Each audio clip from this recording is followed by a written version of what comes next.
సనాతన ధర్మం దీపం. ఇది బహుశా మీరు ఇది ఎక్కడ వినుండకపోవచ్చు, అది ఖచ్చితంగా అది నేను చెప్పగలుగుతాను. మీకు తండ్రి వల్ల, కేవలం నా తండ్రి వల్ల నేను మీకు తెలియజేయబోతున్నాను. దీపం అనేది ఇక్కడ వేసారు, వీళ్ళు ఒక బొమ్మ వేసి పెట్టినన్నాను. ఒక్కసారి దీని విధానం ఏంటో మనం చూద్దాం. చూడండి, దీపం అనేది కనుక మనం ఒక్కసారి ఆలోచన చేస్తే, ప్రధానంగా దీపానికి మనం వాడే విధానం చూస్తే, మొట్టమొదటి మనం మట్టిని ఉపయోగిస్తాం. మట్టితో మనం ప్రమిదను తయారు చేయడం ప్రారంభం అవుతుంది. మట్టికి ఏం చేస్తాం? నీటిని కలుపుతాం. నీటిని కలిపి ఆ రెండింటిని కలిపి ఒకలాగా తయారు చేసి దాన్ని నిప్పుతో కాలుస్తాం. కాల్చిన తర్వాత మనకి ప్రమిద అనేది వస్తుంది. ఒక్కసారి పరిపూర్ణంగా నాకు కూడా వచ్చి ఆలోచించండి.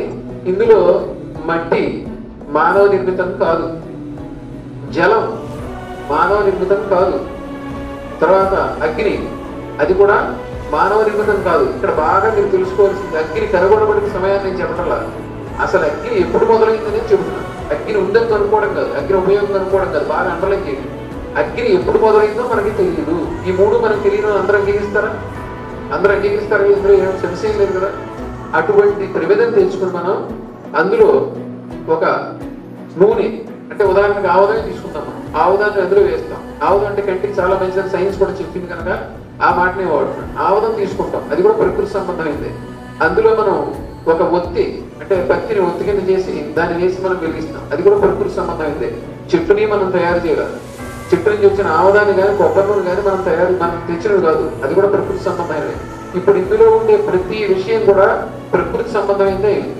ఈ ప్రకృతి సంబంధమైన నుండి ఈ మట్టి కానీ, ఈ నీరు కానీ, ఈ నిప్పు కానీ, ఈ వృక్షం కానీ, ఇవేవి కూడా మనకి తెలియవు. మనం ఎరుగం, మనం తేలా. ఇవి ఎప్పటి నుంచి వచ్చాయో కూడా మనకి తెలియదు. ఒప్పుకుంటారంతా? ఎప్పటి నుంచి ఉన్నాయో కూడా మనం ఎరుగం.